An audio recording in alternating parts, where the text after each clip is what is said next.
Untuk membuktikan Yesus itu nggak ada sangat sulit. Mereka kasih manusia jalan untuk sampai kepada Tuhan.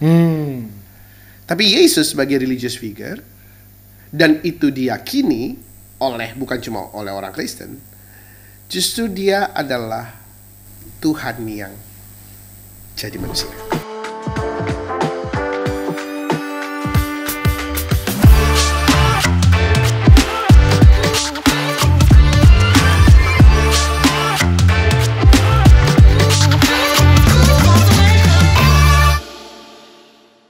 Halo semuanya, kembali lagi di program kita Today's Message Podcast bersama dengan saya Hosea Claudio. Dan kali ini dalam podcast ini kita akan kembali bicara ngobrol dengan seorang hamba Tuhan, seorang dosen, translator. Oh, kayak dia semuanya deh, keren banget. Ya langsung aja Pastor James Farlow. Halo, hai semuanya. Halo. Hai semuanya. Ya, by the way, jadi mungkin buat teman-teman juga tahu pastornya adalah associate pastor dari gereja apa, Pastor? GBI Voice of Transformation. Oke, jadi GBI Voice of Transformation. VOT ya? Iya, VOT. Wow, keren banget. Nah, sekarang kita mau ngobrol Pastor tentang topiknya yaitu tentang Yesus. Wow, berat ya. Nah, menurut Pastor sendiri nih, apakah Yesus itu real dan nyata? Karena gini, ini bukan artinya kita mempertanyakan Yesus. Jadi disclaimer di awal nih ya, podcast ini bukan artinya kita mempertanyakan Yesus, tapi kita mau sama-sama membukakan mungkin buat teman-teman yang selama ini bertanya tentang kepribadian Yesus gitu ya. Nah, jadi sekarang mau nanya sama Pastor, menurut Pastor sendiri, apakah Yesus itu real atau nyata? Oke. Kalau kita bicara sesuatu nyata apa enggak, kita mesti tahu konteksnya nyatanya dari sisi mana gitu ya. Dalam hal ini kalau aku ditanya, aku akan ngambil dari sisi dimana aku selama ini Tuhan percayakan, which is Tuhan taruh aku di sebuah bidang ilmu yang namanya ilmu filsafat. Ya. Jadi secara filosofis, setidaknya apa yang kami pelajari di filsafat itu, sesuatu itu menjadi nyata karena dia ada dalam sejarah pemikiran. So, kalau ditanya apakah Yesus itu nyata? Ya, dia nyata karena dia ada dalam sejarah pemikiran gitu ya. Kalau kita mau kulitin satu-satu, pemikirannya dia ada, pemikiran tentang dia ada, dan dalam sejarah ada bukti-bukti sejarah, ada bukti-bukti historis tentang keberadaan Yesus, di mana ketika dia hadir di muka bumi, lalu kemudian pada akhirnya pengikut-pengikutnya akhirnya disebut sebagai orang-orang beragama Kristen atau Christian as the followers of Christ, pengikut Kristus. Jadi ya, dia ada. Dia ada. Dia dan nyata. Memang kalau kita pernah dengar beberapa orang-orang memberikan sebuah penjelasan ada kubur Yesus yang memang ada, ya kan? Kalau dari cerita yang ada gitu ya, dan menyatakan bahwa Yesus itu sebenarnya memang bukan cuma sebuah mitos, Betul. tapi memang ada. Iya. Jadi para ahli bahasa Inggrisnya di Antiquities, Antiquities itu adalah ahli zaman purba gitu ahli zaman purba yang terkait sama kepercayaan.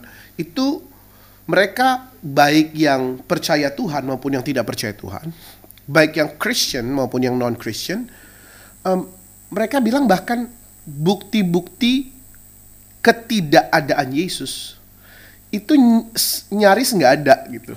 Jadi untuk membuktikan Yesus itu nggak ada sangat sulit gitu. Justru karena dia emang ada. Iya, karena buktinya itu justru melimpah untuk kasih tahu ke kita bahwa dia nyata dalam sejarah. Tentu saja ini bukti historis ya, bukti arkeologis, dan dia begitu nyata, even physical evidence kasih kita keyakinan itu gitu. Bukan cuma sekedar cerita doang, tapi ya dia memang bisa dibuktikan secara historis, secara religius, secara kultural, secara arkeologis, antropologis. Bukti-buktinya itu melimpah.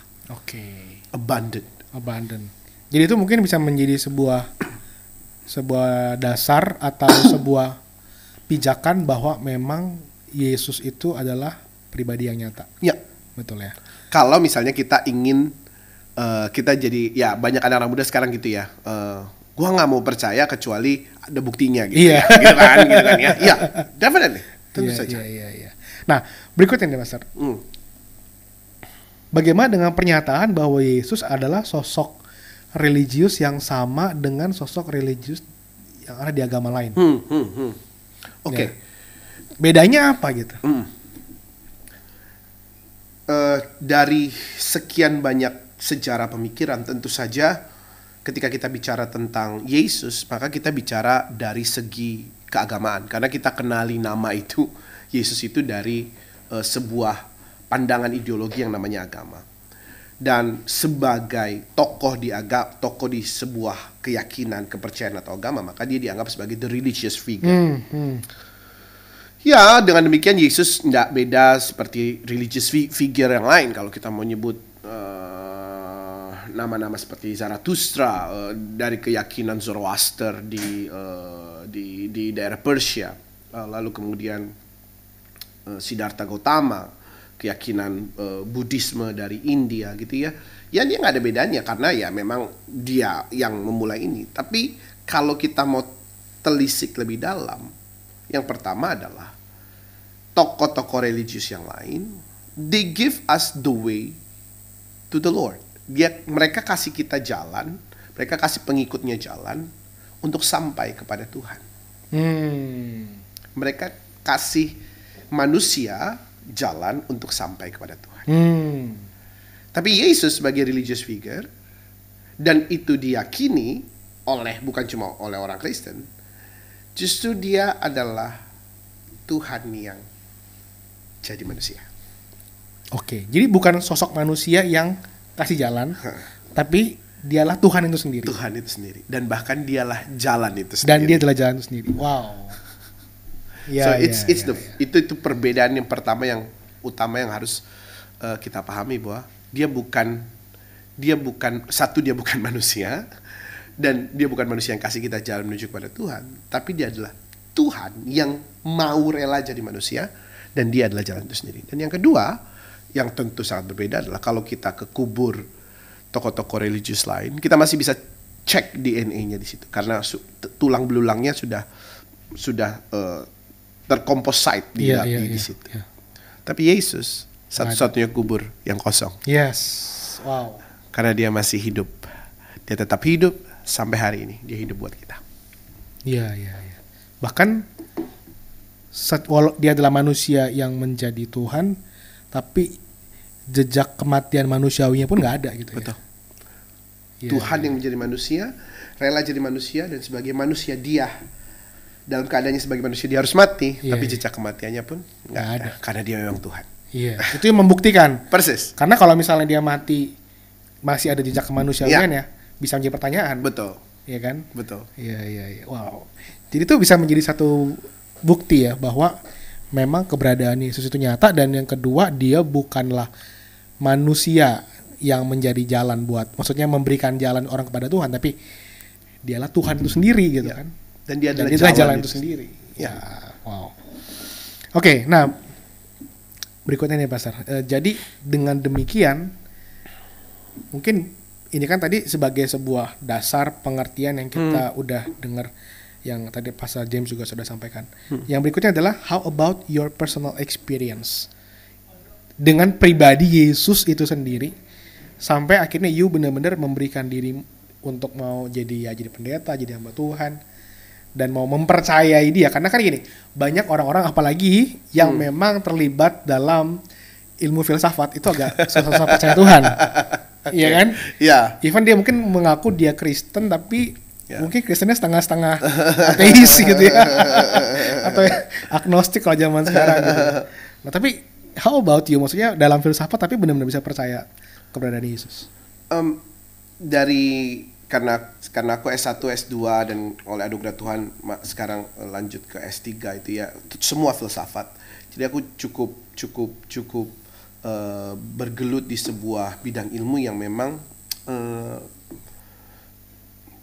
kita bisa ragu akan keberadaan Tuhan gitu ya. Kita bisa ragu. Ya, saya pastikan itu kita bisa ragu akan keberadaan. Tetapi ada satu pemikiran filsafat yang kebetulan menjadi kepakaranku, namanya eksistensialisme. Wow, apa itu?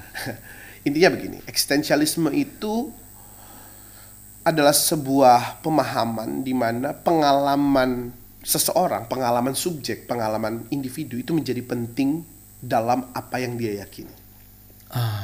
Jadi dalam beberapa yang lain misalnya sesuatu itu menjadi benar karena dia harus dibuktikan dulu kebenarannya secara ilmiah gitu. Ya, kan itu disebut objektivisme. Jadi secara kita mesti tahu kebenaran objektif, nggak bisa diganggu gugat. Tapi ada kebenaran yang lain yang disebut kebenaran subjek. Kita kenali sebagai kebenaran subjektif yang sering kali disalahartikan. Tapi kita nggak lagi kuliah kan di sini. Iya. Nggak apa-apa. Ini kan sebagai sebuah pengertian gitu ya. Kebenaran subjektif itu sering kali orang salah artiin gitu. Artinya semau mau lu aja. Sebenarnya nggak gitu. Kebenaran subjektif itu adalah kebenaran yang didasarkan pada pengalaman si subjek. Dan itu diakui sebagai sebuah kebenaran dalam pemahaman filsafat. Makanya itu juga yang membuat aku pada akhirnya terus percaya sama Tuhan karena aku punya pengalaman subjektif itu, pengalaman pribadi dengan Tuhan. Garis besarnya sudah sempat aku ceritakan di podcast yang lalu, podcast God's Calling. Tapi intinya begini, satu hari Tuhan datang ke kamar seorang anak remaja usia 14 tahun dan dia panggil aku terlepas dari semua kesalahanku, dari semua kenakalan pemberontakanku. Di pagi hari itu dia panggil namaku dan dia bilang, James, I love you. Dan panggilannya itu bukan di hati, tapi terdengar jelas di kuping, audible voice yang membuat aku bilang, oke, Tuhan, mulai hari ini aku mau melayani Engkau. Wow. Dan itu yang membuat pengalaman itu yang membuat keyakinanku sama sekali nggak pernah luntur terhadap keberadaan Tuhan yang nyata, keberadaan Yesus yang nyata dalam hidupku. Pengalaman itu, ada pengalaman subjek. Makanya kalau aku ditanyain anak-anak muda, gimana sih caranya bisa punya keyakinan kayak Pastor James, kayak Kak James yang udah belajar filsafat sekian puluh tahun sekaligus mengajar ya. Sederhana, miliki pengalaman sama Tuhan. Wow. Miliki pengalaman pribadi sama Tuhan. Iya. Itu yang bisa buat kamu kuat. Ya, wow.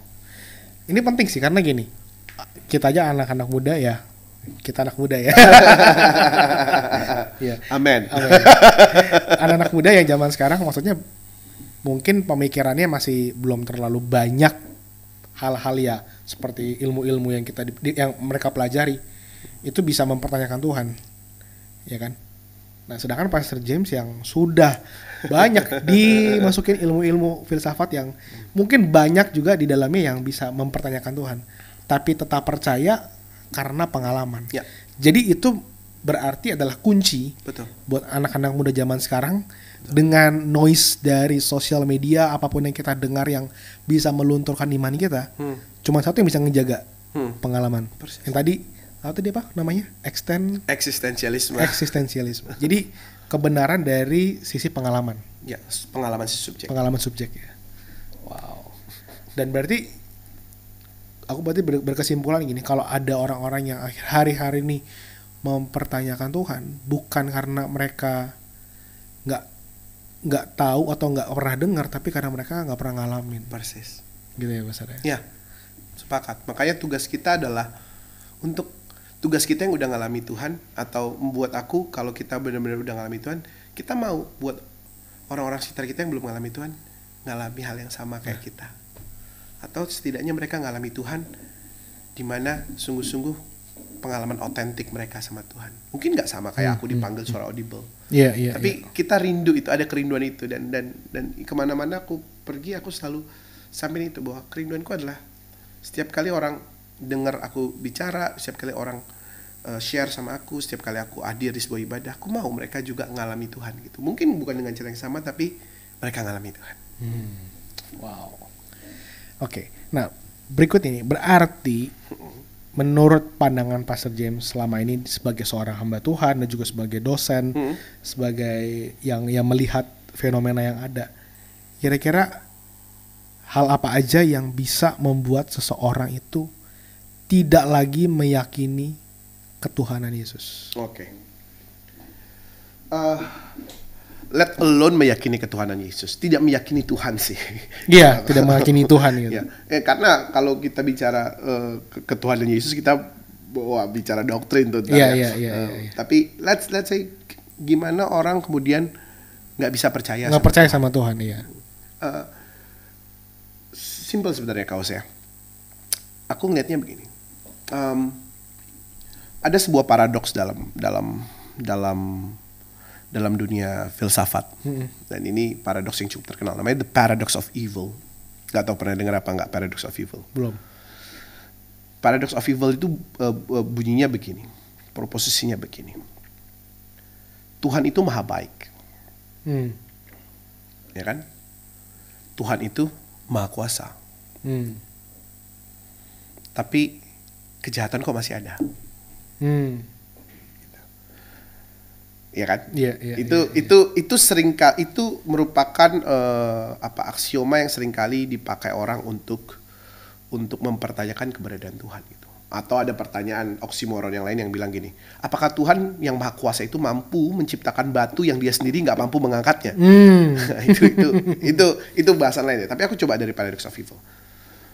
Pertanyaannya gini, Tuhan maha baik, Tuhan maha kuasa, lalu kenapa kejahatan ada? Kenapa ya? Kejahatan masih ada. Gitu.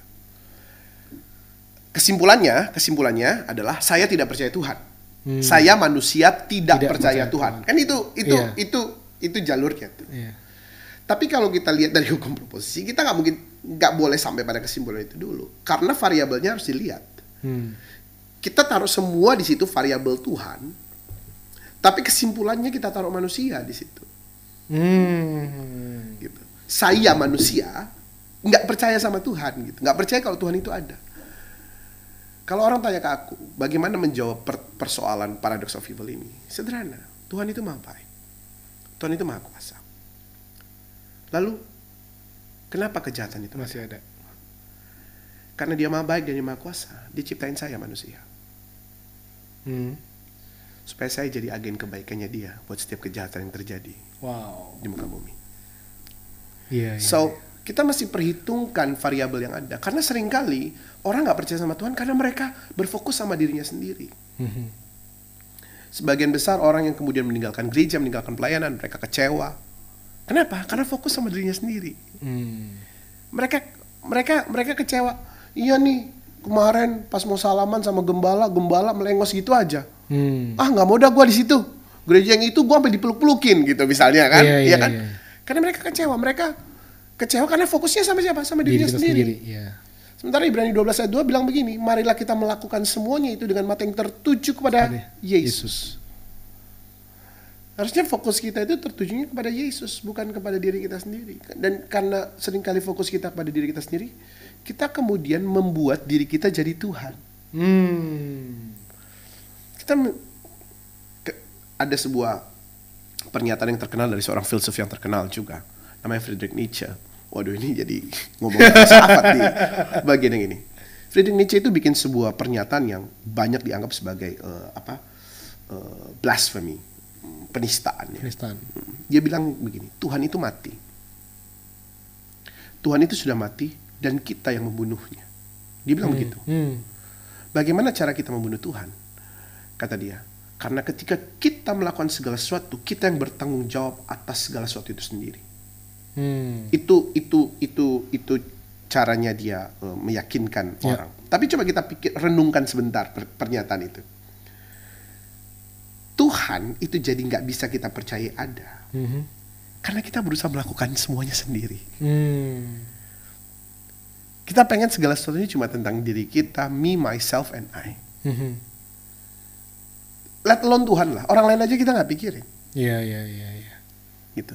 Jangankan Tuhan, orang lain kita nggak pikirin, sesama kita nggak pikirin. Kita cuma pengennya gimana cara gue sukses di usia 25 tahun, gimana caranya gue bisa dapet gaji 2M di usia 30 tahun, gimana caranya gue dan gue. Tapi sementara kalau prinsipnya Tuhan, karena begitu besar kasihnya, maka dia berikan buat dunia. Itu prinsipnya Tuhan.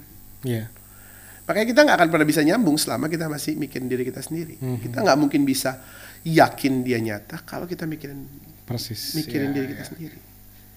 Kita hanya mungkin bisa, yang memungkinkan kita bisa meyakini dia nyata adalah ketika kita lay off, ketika kita menyingkirkan keinginan diri kita sendiri dan berusaha untuk terus memandang dia.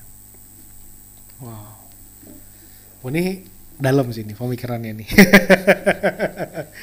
Ya karena generasi sekarang adalah generasi ya itu fokus pada diri, kenyamanan. Ya karena paling contoh ya gampangnya tadi ya soal misalnya gereja. Kenapa mau ke gereja ini? Karena pasti ujung-ujungnya adalah kenyamanan ya.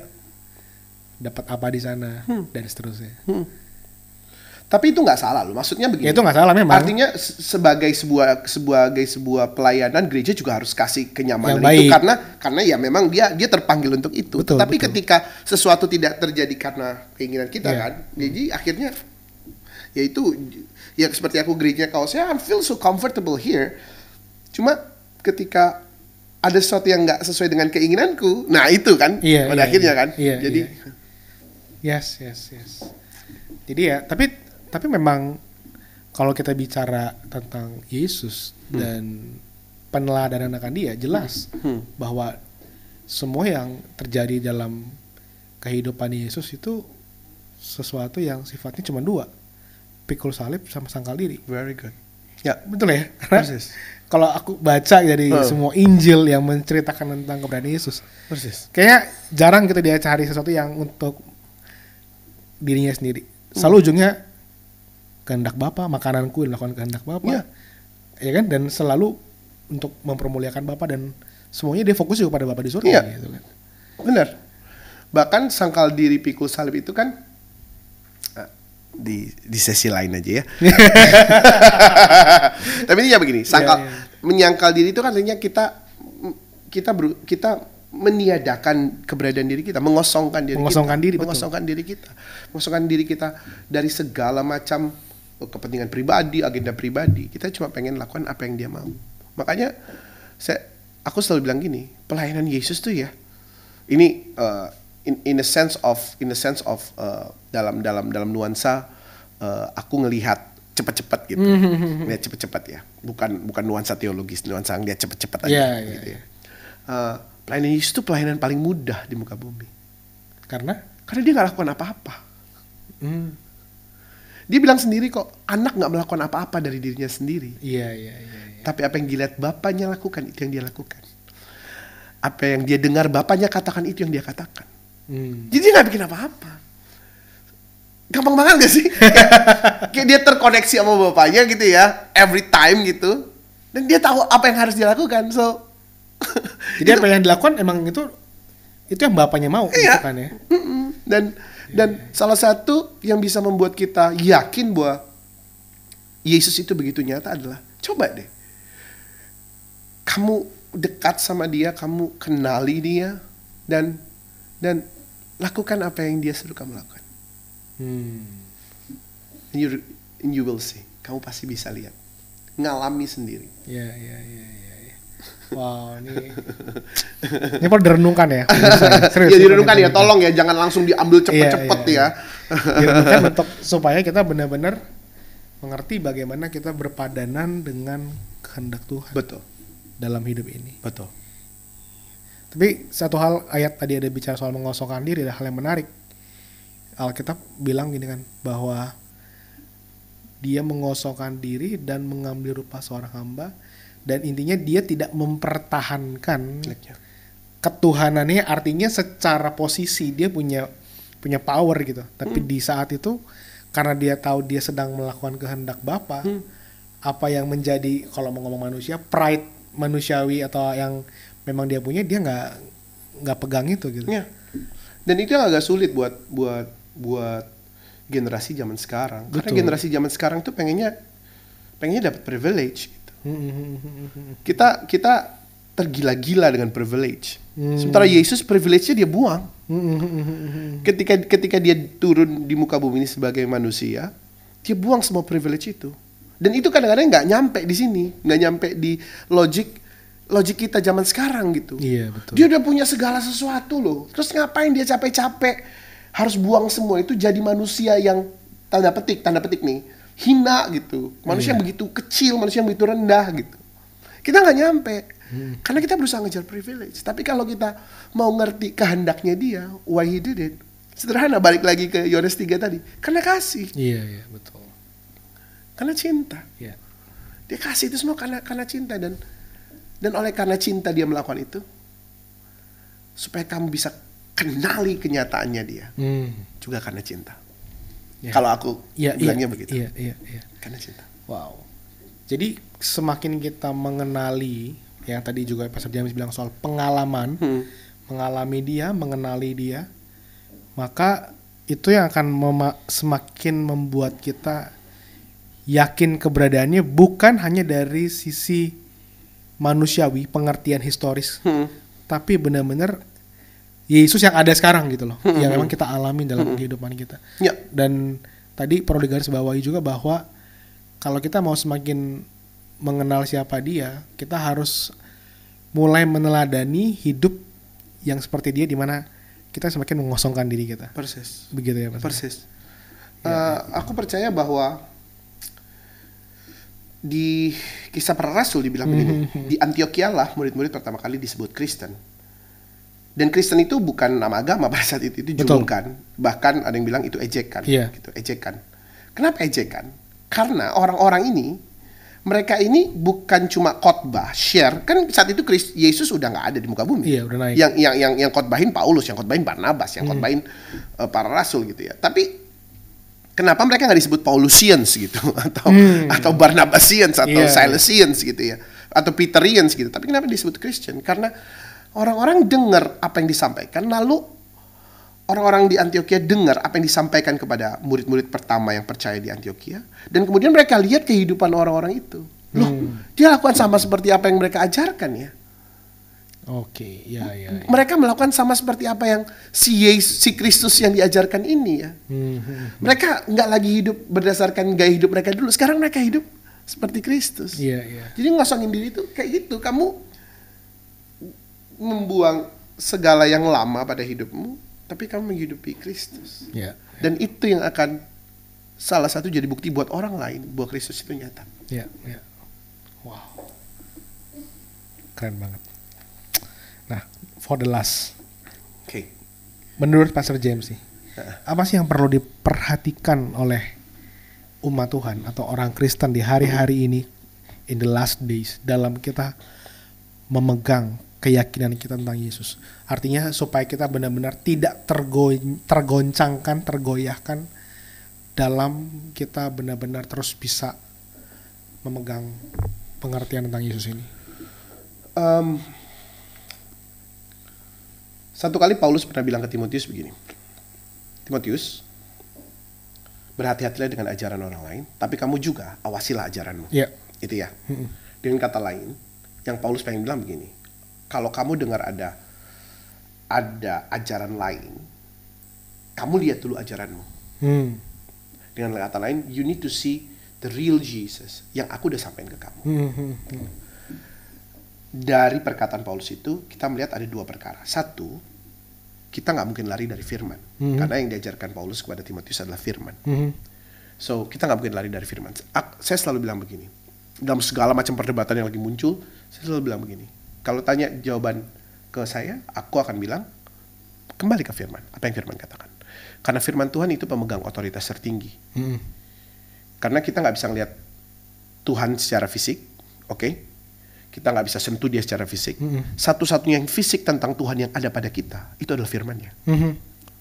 Itu yang bisa kita lihat langsung dengan mata ini, bisa kita, kalau ada Alkitab buku kita bisa pegang. Dan Alkitab buku itu punya harum, ya. Kertasnya itu harum, kertasnya itu punya harum yang khas, kita bisa cium gitu ya. Jadi satu-satunya tentang Tuhan yang fisik yang ada pada kita itu firman Tuhan. So itu nomor satu. Yang kedua, ada komunitas. Artinya Paulus bilang begini, balik ke aku dong sebagai gurumu. Kalau kamu lagi bingung, balik ke aku sebagai gurumu. So you need a healthy community. Kamu perlu komunitas yang sehat supaya iman percaya atau kamu nggak goyah nggak goyah untuk keyakinan kamu terhadap Yesus.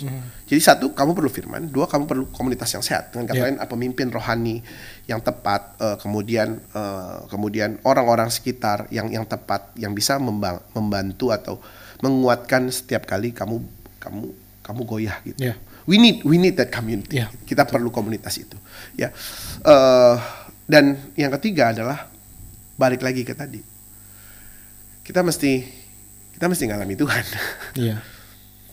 Kita mesti ngalami Tuhan.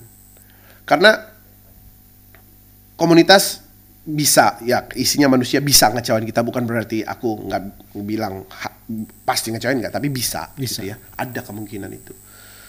Kamu males baca firman, iPad kamu rusak. Amit, knock on the wood. Ya, misalnya kemalingan, lu semua buku termasuk Alkitab hilang gitu ya. Kalau nggak ada apa-apa lagi, komunitas nggak ada, Alkitab nggak ada, apa? Ya pengalaman kamu sama Tuhan. Betul. Itu yang buat kamu kuat gitu. Jadi kalau ditanya apa yang buat kita kuat, itu yang paling penting itu firman. Firman itu pemegang otoritas tertinggi. Kita butuh komunitas. Tapi yang ketiga, pengalaman pribadi kita sama Tuhan. Itu yang buat kamu kuat. Itu yang buat kamu kuat. Dalam apapun yang kamu lakukan, itu yang buat kamu kuat untuk terus percaya bahwa Yesus itu nyata. Karena percuma gitu. Saya waktu itu kasih contoh yang saya sendiri kagum. Gue bisa kasih contoh ini ya. Oke, sorry ya, saya ngambil gelas minuman saya sebentar. Saya ini nggak ada mereknya nih, ya. Ada kopi di sini. Ada kopi. Lalu saya bilang nggak ada mereknya. Saya bilang ke kaosnya, kopi ini enak, kopi ini dingin, kopi ini bisa memuaskan hausnya kaosnya, kopi ini baik untuk kesehatan. Tapi kalau gelas kopinya ada, kopinya ada manfaat yang saya katakan mungkin ada, terlihat, terdengar. Tapi kalau kaosnya nggak percaya, kaosnya nggak akan pernah minum kopi ini. Kaosnya nggak akan pernah ngalami manfaat dari kopi ini. Bahkan kaosnya nggak akan pernah tahu kopi ini ada, walaupun dia ada di sini. If you don't believe, right? So pengalaman kita sama Tuhan, komunitas dan firman Tuhan, itu sebenarnya untuk membangun kepercayaan kita, keyakinan kita, untuk terus percaya. Barang siapa percaya, mengaku dengan mulut, percaya dalam hati, maka dia sungguh diselamatkan. Wow, keren banget. So ini menjadi satu perenungan buat kita semua juga dari apa yang tadi Pastor James sudah sampaikan. Mari sama-sama kita terus minta adanya yang namanya pengalaman sama Tuhan. Amin. Baca firman, dan perlu orang-orang yang bisa menolong, membimbing kita untuk kita on the track. Amin. Ya, Pastor. Setuju. Dan jangan sampai noise dalam dunia ini yang semakin hari semakin bising buat kita semakin meragukan Tuhan. Persis. Tapi justru kita harus semakin berpegang kepada setiap kebenaran yang udah kita pelajari, yang udah kita dengar tentang siapa Yesus itu. Persis. Thank you banget Pastor James. Thank you. Seru banget, dan aku percaya buat teman-teman yang menyaksikan juga diberkati. Jangan lupa untuk bisa klik tombol lonceng dan subscribe YouTube channel Today's Message, karena akan ada pesan-pesan yang menguatkan, membangun kehidupan Anda melalui program ini. Saya Jose Claudio, sampai jumpa minggu depan. Tuhan Yesus memberkati.